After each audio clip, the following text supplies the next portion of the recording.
Hi అండి, అందరికీ నమస్కారం. వెల్కమ్ టు మై ఛానల్ సుమా నవరసాలు.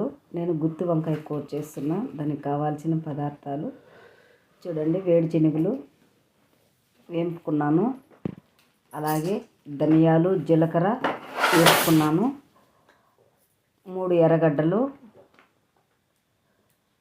1 తెల్లగడ్డ తీసుకున్నా. ఇంకా కావాల్సింది పసుపు, కారపొడి, జీలకర్ర, ధనియాల పొడి, ఆవాలు, ఉద్దిపప్పు, మనకు చింతపండు,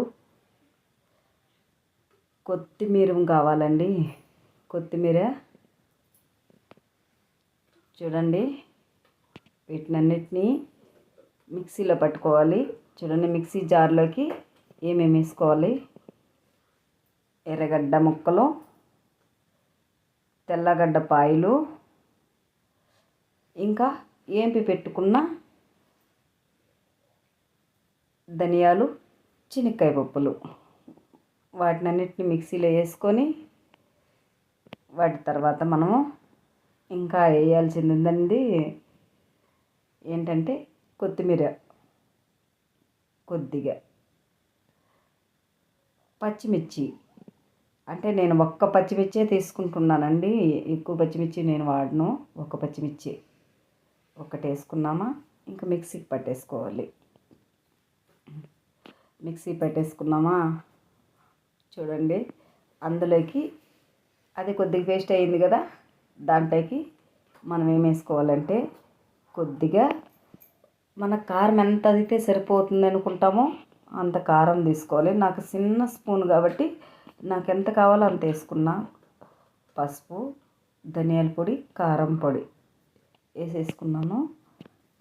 ఇంకా ఆయిల్ కొద్దిగా వేసి మిక్సీ పట్టేసి చూడండి, ఇలా వంకాయలకు అన్నిటికీ పట్టించుకున్నా. నేను ముందే వంకాయల్ని కట్ చేసి పసుపు, ఉప్పు వేసి నీళ్ళల్లో వేసి పెట్టుకున్నాను, బాగా కడిగేసి. ఇప్పుడు వంకాయలకు అన్నిటికీ పట్టించేసాను కదా, చూడండి ఎంత బాగుందో. నాకైతే నోట్లో నీళ్ళు ఊరిపోతున్నాయండి. సరేనండి, మనమైతే స్టవ్ అంటించుకొని ప్రిపేర్ చేసుకునేద్దాం. ఇదిగోనండి, ప్యాన్ పెట్టుకున్నాను, ఆయిల్ వేసుకున్నా. మనకు ఎంత అయితే ఆయిల్ అంత నూనె వంకాయకి. కానీ అలా నూనె వంకాయ కాక ఇలా మసాలా వంకాయ కాకుండా నేను వెరైటీగా చేసుకుంటానండి. ఎందుకంటే ఎక్కువ నూనె వాడినా ఆరోగ్యం దెబ్బతింటుంది. చూడండి, ఆవాలది పప్పు, జీలకర్ర వేసుకున్నాం. మసాలా వాడినా కూడా గ్యాస్ట్రిక్ వస్తుంది కదండి, అందుకోసం అని చెప్పి. ఇప్పుడు మనమైతే ఇందులో కొద్దిగా కరివేపాకు వేసుకుందామండి. చూడండి, బాగా జీలకర్ర, ఆవాలది పప్పు బాగా వేగింది. ఇలాగే ఉంటేనే బాగుంటుందండి, పంట కింద పెడితే కమ్మగా ఉంటుంది. కాబట్టి నేను అలా వేసుకుంటాను. కరివేపాకు, ఇందులో మనము మసాలా వంకాయలు వేసుకున్నాం ఆయిల్లో.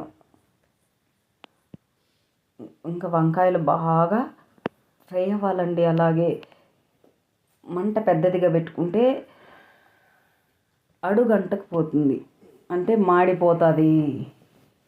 కాబట్టి సన్న మంటలో సిమ్లో పెట్టుకొని ఇలా బాగా ఫ్రై చేసుకోవాలి. ఇలా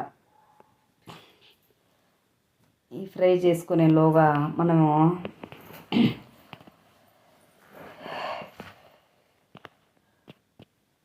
సాల్ట్ కొద్దిగా వేసుకుందామండి. బాగా జలుబు చేసింది, ఒక్కరోజు వాన వచ్చింది, జలుబు చేసింది. సాల్ట్ వేసుకున్నాం, బాగా కలిపేసుకొని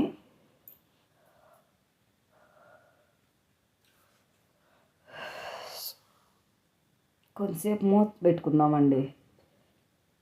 మూత పెట్టుకొని తర్వాత తీసి చూద్దాం ఎలా ఉంటుందో.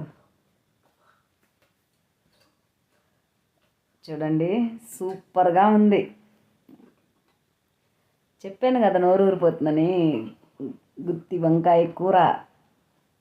బాయ్.